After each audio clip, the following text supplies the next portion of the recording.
തിയേറ്ററുകളിൽ ഇറങ്ങിയ സിനിമകളിൽ പ്രതീക്ഷയ്ക്കൊത്തുള്ള വിജയങ്ങൾ നേടാത്ത കുറേ സിനിമകളുണ്ടല്ലോ. അങ്ങനത്തെ ഒരു സിനിമയാണല്ലോ ദിലീപ് നായകനായി പുറത്തിറങ്ങിയ ലൈഫ് ഓഫ് ജോസൂട്ടി എന്ന് പറയുന്ന സിനിമ. ജിത്തു ജോസഫാണ് സിനിമയുടെ സംവിധായകൻ.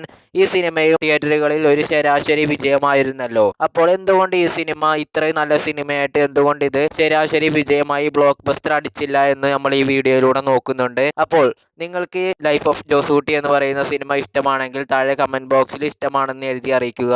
അപ്പോൾ വീഡിയോ ആദ്യം മുതൽ അവസാനം വരെ തന്നെ കാണാൻ ശ്രമിക്കുക. വീഡിയോ സബ്സ്ക്രൈബ് ചെയ്തിട്ടില്ലെങ്കിൽ സബ്സ്ക്രൈബ് ചെയ്യുക. അപ്പോൾ എന്തായാലും പുതിയ വീഡിയോയിലേക്ക് പോകാം. ഈ അംഗത്തിൽ തങ്കം പോൽ മിന്നുമൊരേ മാൻ.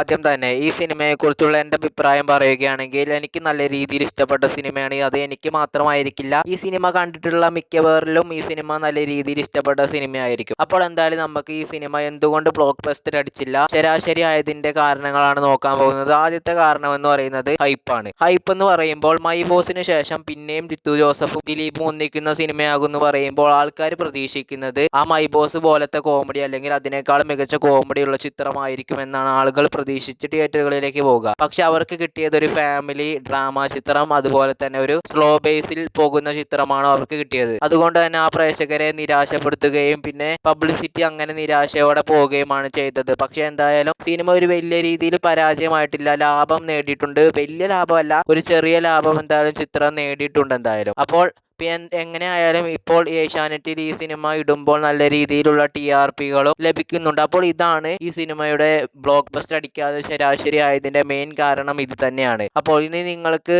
മറ്റുള്ള എന്തെങ്കിലും കാരണങ്ങളുണ്ടെങ്കിൽ താഴെ കമന്റ് ബോക്സിൽ എഴുതി അറിയിക്കാൻ മറക്കണ്ട. അപ്പോൾ എന്തായാലും പുതിയ വീഡിയോ ആയിട്ട് നമ്മൾ ഉടൻ തന്നെ വരുന്നതായിരിക്കും. അതുവരെ എന്തായാലും ബൈ ബൈ.